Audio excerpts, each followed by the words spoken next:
வணக்கம், welcome to restore Tamil. இன்றைக்கி நம்ம இந்த வீடியோவில் நம்ம கேடிஎம்மோட ஒரு அப்கமிங் பைக்கை பற்றியான ஒரு வீடியோ தாங்க பார்க்க போகிறோம். ஆமாங்க, அந்த ஒரு பைக் என்ன, அது எப்போ வரத்துக்கான பாசிபிலிட்டிஸ் இருக்குது, அது மாதிரி ஸ்பெசிஃபிகேஷன்ஸோடு வரப்போகுதுன்ற மாதிரி எல்லா விஷயத்தையும் இன்றைக்கி நம்ம இந்த வீடியோவில் பார்ப்போம். பார் மெடிசன் இந்த கிளை சப்ஸ்கிரைப் பண்ண ஒரு செகண்ட்ஸ் பண்ணி தட்டி விட்டிங்கன்னா அது மாதிரி சூப்பர் ஃபுட்டின் ஆட்டோமொபைல் கண்டென்ட்ஸ் உங்களை தேடி வந்துக்கிட்டே இருக்கும். சரி வாங்க, இப்போ நம்ம அதிகமாக பேசாம வீடியோக்குள்ளே போகலாம். சரி, இப்போ புதுசாக வரப்போகிற அந்த ஒரு அப்கமிங் பைக் என்னன்னு கேட்டிங்கன்னா நம்ம கேடிஎம்மோட SMC-R. இதுனே பேரே ஒரு மாதிரி வித்தியாசமாக இருக்குன்னு கேட்டிங்கன்னா ஒரு மாதிரி வித்தியாசமான பைக் தான் இது.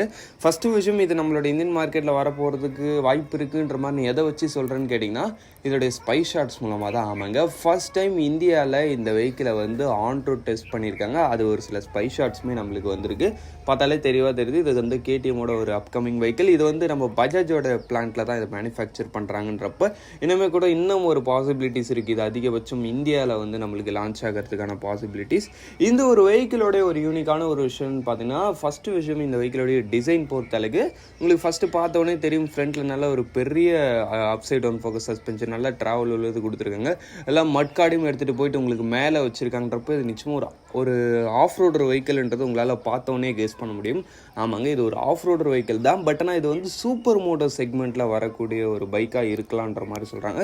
இந்த ஒரு சூப்பர் மோட்டோ செக்மெண்ட்டில் வர ஒரு பைக்ஸோட அட்வான்டேஜஸ்ன்னு பார்த்தோன்னா, இது வந்து ஆல்மோஸ்ட் அந்த ஒரு 3 டைப் ஆஃப் அந்த ஒரு யூசேஜும் ஓரளவுக்கு காம்படிட் பண்ணுற அளவுக்கு இருக்கும். ஆஃப் ரோடும் ஓரளவுக்கு பண்ணும், ஆன் ரோடும் ஓரளவுக்கு பண்ணும், ட்ராக் பர்ஃபார்மன்ஸ்லையும் ஓரளவுக்கு ஒரு பெட்டரான பர்ஃபார்மன்ஸை இந்த வெஹிக்கிளால் கொடுக்க முடியும். பட் பொதுவாக ஒரு ஏடிவி வெஹிக்கிளால் உங்களால் ஆன் ரோடு ஆஃப் ரோட் கூட ஓரளவுக்கு பண்ணிட முடியும்.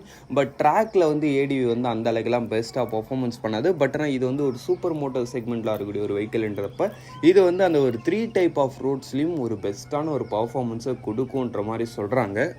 அது இல்லாமல் இந்த டிசைனை பார்க்குறதுக்கும் உங்களுக்கு கொஞ்சம் நல்ல ஒரு யூனிக்காக இது வரைக்கும் பார்க்காத ஒரு நல்ல ஒரு டிசைன் டோனாகவே கொடுத்துருக்காங்க. டிசைன் விஷயத்தில் ரியலி பார்க்குறதுக்கு ரொம்பவே நல்லா இருக்குது. அதுக்கடுத்து இந்த வெஹிக்கிள் எப்போ லான்ச் ஆக போகுது, எந்த மாதிரி ப்ரைஸிங்கில் லான்ச் ஆக போகுதுன்ற மாதிரி எந்த விஷயங்களும் இப்போது கிடைக்கல. Just spy shots. அது இல்லாமல் இது வந்து ஒரு சூப்பர் மோட்டர் செக்மெண்ட்டில் இருக்கக்கூடிய ஒரு வெஹிக்கிளாக வரதுக்கான வாய்ப்புகள் இருக்குன்ற மாதிரி சொல்லியிருக்காங்க. அப்படின்னு நம்மளோட இந்தியன் மார்க்கெட்டில் இது ஒன்று வந்துச்சுன்னா வச்சிங்கன்னா, எனக்கு தெரிஞ்ச அரௌண்ட் ஒரு 4 lakh பட்ஜெட்குள்ளே ஒரு பெஸ்ட்டான ஒரு வெர்சைலான ஒரு வெஹிக்கிளாக இந்த ஒரு வெஹிக்கிள் உங்களுக்கு இருக்குன்றதுல டவுட் இல்லை. அது இல்லாமல் இன்ஜின் பொறுத்தளவுக்கு இதில் வந்து இப்போ புதுசாக ஒரு 390cc இன்ஜின் வந்துச்சு பாருங்கள், அந்த இன்ஜினை தான் உங்களுக்கு இதில் யூஸ் பண்ணுறதுக்கான பாசிபிலிட்டிஸ் அதிகமாக இருக்குது. ஃபோட்டோ பார்க்கும்போது தெரியுது. இன்ஜின் வந்து நம்ம KTM டியூக் 390 யூஸ் பண்ணியிருந்தாங்க பாருங்கள், இப்போ புது 390 இன்ஜின், அந்த இன்ஜினை எடுத்து உங்களுக்கு இந்த வெஹிக்கிளில் யூஸ் பண்ணிக்கிறதுக்கு வாய்ப்பு இருக்குது. நிச்சயமாக இந்த வெஹிக்கிள் அப்கமிங்கில் நம்மளோட இந்தியன் மார்க்கெட்டுக்கு வரும்னு நினைக்கிறேன். இப்போதைக்கு இந்த வீடியோ முடிச்சுப்போம். தேங்க் ஃபார் வாட்சிங். பை. See you later.